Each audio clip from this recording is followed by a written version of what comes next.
many individuals, they hear the hype, they hear that this coach got this client to recomp and just skipped the traditional bulk or cutting phases.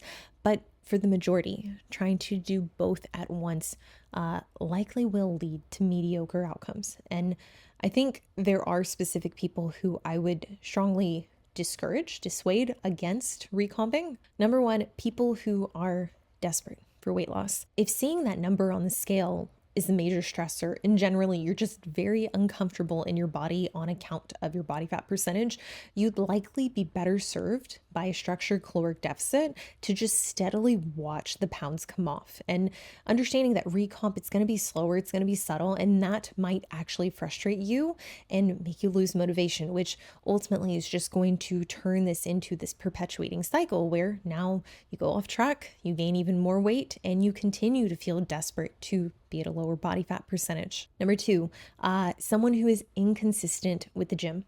Now, in order to recomp, this is predicated on building muscle. And to see muscle growth, you need progressive overload. You need consistent sessions.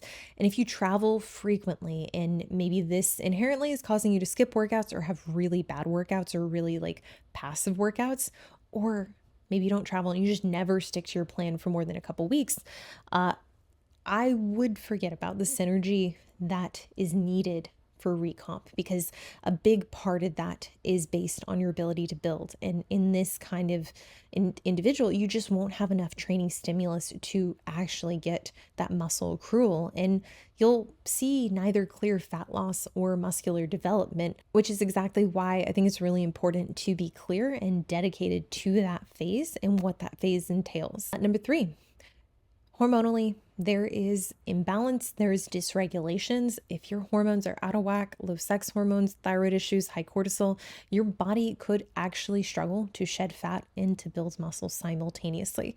And you're likely to just spin your wheels. And regardless of if this is caused because of biologic age or an external catalyst, it's important to address this underlying issue or concern first, rather than trying to perfect the recomp. Number four, individuals craving dramatic changes.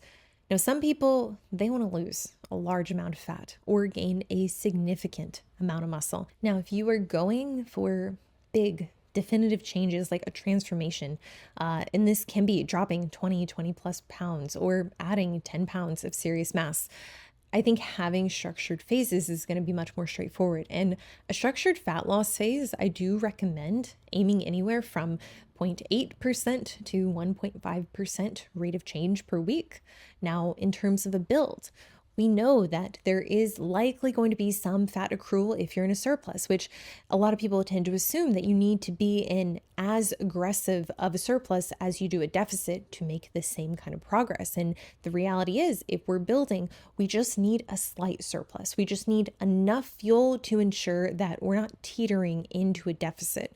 So for many, this can look like 150, 250, 300 calorie surplus above maintenance. And it's important to also understand that maintenance can fluctuate day to day based on activity levels, based on recovery. So if you are like establishing a structured build, it's really important that we're keeping an eye both on scale weight, looking at a full collection of 7 data points for the week, comparing that average to last week's average. And then I would also say having some kind of alternative metric to then establish changes in body composition, like measurements, and specifically measuring areas that you want to grow as opposed to areas you don't want to grow, to assess whether the weight that's coming on is actually favorable. Now, I don't think there's anything wrong with cycling these phases.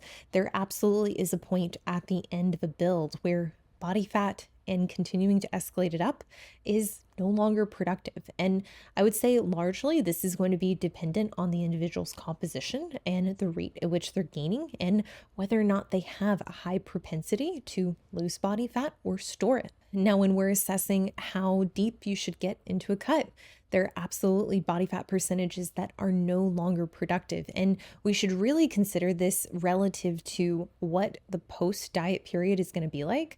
So, if getting to, let's say, 11 or 12% as a female, if that's an aspiration that you have, but you know that you're already really accumulating dietary fatigue and you're barely at 17% body fat, well, that's a pretty significant difference, and you've got a long way to go. Which, if you're already getting to the point where there is a lot of strain and it's difficult to be adherent, it probably is an indication that maybe we shouldn't go all the way to 11 or 12%. Maybe we should stop somewhere closer to 13, 14, 15, reestablish, maybe take diet breaks, maybe go into a build, depending on why that strain is accumulating.